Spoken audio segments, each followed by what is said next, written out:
अस्सलाम वालेकुम dear all friends, कैसे हैं आप सब लोग। उम्मीद करती हूँ बिल्कुल ठीक ठाक और खैरियत से होंगे। आज मैं आपके लिए एक और मम्मा की रेसिपी लेकर आई हूँ जो कि स्पेशल उन्होंने मेरे लिए बनाई थी। बड़े के पाए बहुत ही मज़ेदार और टेस्टी बने थे। आपको पूरी वीडियो डिटेल के साथ शेयर करूँगी, क्या क्या मसाला जात इसमें जाते हैं सब कुछ डिटेल के साथ शेयर करूँगी। आप भी इसे स्टेप बाय स्टेप ऐसे ही फॉलो कीजिएगा, वीडियो को एंड तक लाजमी देखिएगा और आपके पाए भी बहुत मज़े के बनने वाले हैं। ये देखिए, ये मैं थोड़ा सा आपके साथ गांव का कल्चर भी शेयर कर रही हूँ, किस तरह से बन रहे हैं और ये किस तरह गांव में बड़े बड़े सहन होते हैं और उसमें ऐसे लकड़ी का चूल्हा बनाया जाता है। ये सीमेंट का चूल्हा है और लकड़ी से जलता है ये। और जब कुछ ऐसा ग्रैंड बनता है, जैसे पाई बन रहे हैं या कढ़ी चावल बन रहे हैं या बड़े पैमाने पे कोई चीज़ बन रही है जिसमें ज़्यादा टाइम लगता है बनने में, तो वो इस तरह से लकड़ियों के चूल्हे पर ही रेडी की जाती है वहाँ पर। एक बड़े पतीले में हमने काफ़ी सारा पानी डाल लिया है जिसमें हमारे पाए अच्छे से भीग जाएँ। और 2 अदद ये बड़े के पाए हैं, इनको साफ़ करवा के दरमियाने साइज़ में इनके पीसेस कट करवा लिए हैं और इनको हम इसमें मसाला चाट डाल के पकने के लिए छोड़ देंगे। ये देखिए, पानी इसमें इतना डाला है कि ये पाए अच्छे से इसके बीच में भीग गए हैं। अभी थोड़े ये इस स्टेज पे गल जाएंगे, बाकी भुनाई के बाद जब दोबारा हम इसमें पानी लगाएंगे तो तब बाकी की अगर कोई कसर रह जाएगी तो पाए उस स्टेज पर भी गल जाएंगे। प्याज ले लिए हमने 3 दरमियाने साइज़ के और उनको नॉर्मल स्लाइस में कट कर लिया है। लहसुन के जवे ले लिए हमने तकरीबन 10 अदद, ये बड़ा वाला लहसुन है तो उसके 10 अदद जवे काफ़ी रहेंगे। लाल पिसी हुई मिर्चें हैं हमारे पास 1.5 खाने का चम्मच और हल्दी ले लिए हमने 1 खाने का चम्मच। सूखा धनिया हमने ले लिया तकरीबन 1.5 खाने का चम्मच। नमक हम डालेंगे इसके बीच में, वैसे आप हस्बे ज़ायका अपने टेस्ट के हिसाब से डाल सकते हैं, लेकिन इस स्टेज पे हम 1.5 चम्मच डालेंगे, 1.5 खाने का चम्मच। और अगर हमें और ज़रूरत होगी बाद में हम चेक कर और डाल लेंगे, या आप इसको कम भी रख सकते हैं। अभी आप 1 खाने का चम्मच कर लीजिए। आप फिर जिस हिसाब से शोरबा लगाएंगे इसके बीच में, उस हिसाब से आप इसका नमक कम या ज़्यादा रख सकते हैं। साबित गरम मसाले में हम डालेंगे दालचीनी के टुकड़े तकरीबन 3 अदद हैं हमारे पास। इसके अलावा काली मिर्चें साबित 10 अदद हैं और ज़ीरा हम ले लेंगे तकरीबन 1.5 टीस्पून और लौंगे हमारे पास हैं 8 अदद।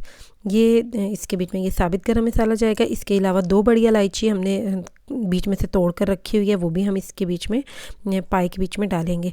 और अदरक का तकरीबन हमने ले लिया 1.5 इंच का टुकड़ा और इसको हम थोड़ा क्रश कर लेंगे, क्योंकि लहसुन तो जब हम पानी में डालते हैं वो गल जाता है, ये वैसे गलता नहीं है। तो अब सारे स्पाइसेस हम 1 बाय 1 करके पानी के और पाई के बीच में ऐड कर देंगे और इसको हम गलने के लिए छोड़ देंगे।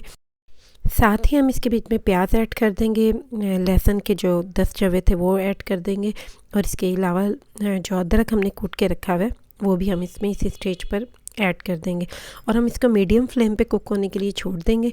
हमने ऑयल भी इसके बीच में डालना है। ऑयल हम डालेंगे तकरीबन 1 कप। हमने इसमें 1 कप कुकिंग ऑयल डाल के और इसको फिर ढक्कन ढक के इसको मीडियम फ्लेम पे कुक होने देंगे। जब ये अच्छे से पाए हमारे गल जाएंगे, तकरीबन हाफ़ टन हो जाएं, तो फिर हम इसकी भुनाई करके और इसके बीच में फिर हम दोबारा उतना शोरबा लगाएंगे जितना हमें चाहिए।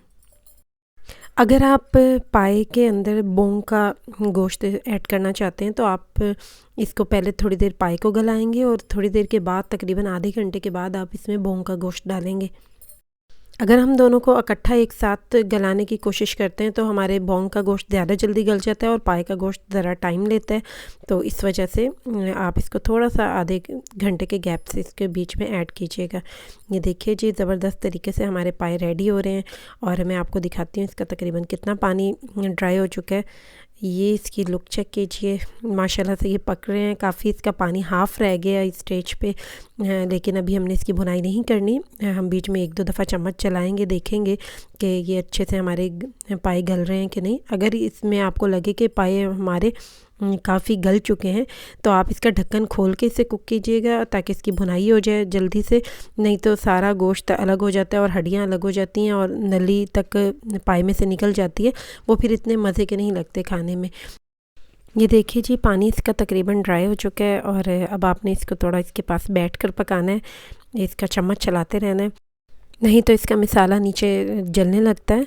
तो आप इसके पास बैठिए, इसका चम्मच चलाते रहिए। इस स्टेज पे आप इसका नमक मिर्च भी चेक कर सकते हैं और अगर आपको खुदा न खास्ता मिर्चें कम लगे तो आप गरम मसाले से भी इसको एडजस्ट कर सकते हैं, पिसे हुए गरम मसाले से जो एंड में डलेगा। ये देखिए जी माशाल्लाह इसकी ज़बरदस्त पाए की भुनाई हो चुकी है और आप देखिए इसकी बोटी भी सलामत है, गोश्त ने इस हड्डियों को बिल्कुल छोड़ नहीं दिया और भुनाई की स्टेज पे ये आ चुका है। और ऑयल देखिए इसके पर इस तरह से अलग हो जाएगा, तो ये इसकी पहचान है कि हमारे जो पाए हैं बीफ के वो अच्छे से इसकी भुनाई हो चुकी है। अब इस स्टेज पे हम इसकी तकरीबन 4 से 5 मिनट भुनाई करने के बाद अच्छे से जब ऑयल इसका अलग हो जाए, मसाला भुन जाए, तो हम इसके बीच में पानी ऐड कर देंगे। पानी आपने इतना ऐड करना है कि जितना आपको शोरबा लगाना है। इसमें भी ये अभी थोड़ी देर गलेंगे। हमने प्रेशर कुकर का इस्तेमाल बिल्कुल नहीं किया, इस वजह से हमने इसके बीच में ज़्यादा पानी ऐड किया था पहले भी गलाने के लिए। और अब ये देखिए जितना पानी हमें रिक्वायर्ड है, हमने जितना शोरबा रखना है, हमने तकरीबन इतना पानी ऐड करना है कि ये 45 मिनट अभी इन्होंने और कुक होना है इसमें, इसी पानी के अंदर। तो बाकी जितना शोरबा हमें रिक्वायर्ड होगा उतना हम इसको फिर इस गरम मसाला पिसा हुआ डालकर उतार लेंगे। मैं आपके साथ पहले भी एक पाए की रेसिपी शेयर कर चुकी हूँ, बड़े के पाए की। वो मेरी सासू माँ की रेसिपी थी और ये मेरे मामा के हाथ के बने हुए पाए हैं। दोनों का टेस्ट थोड़ा सा डिफरेंट है, लेकिन दोनों ही बहुत मज़े के लगते हैं। उस पाई की रेसिपी का लिंक भी मैं डिस्क्रिप्शन में शेयर करूँगी आप लोगों के साथ। अगर आप उस तरीके से बनाना चाहते हैं तो वो भी बहुत मज़े के बनते हैं। तकरीबन 45 मिनट हो चुके हैं और ये मीडियम टू लो फ्लेम पे ये पके हैं काफ़ी देर। और इसके ऊपर आपने एंड में गरम मसाला ऐड करना है तकरीबन ½ टी स्पून, और हमारे ये पाई खाने के लिए बिल्कुल रेडी हैं। ये देखिए क्या इनकी फ़ाइनल लुक है।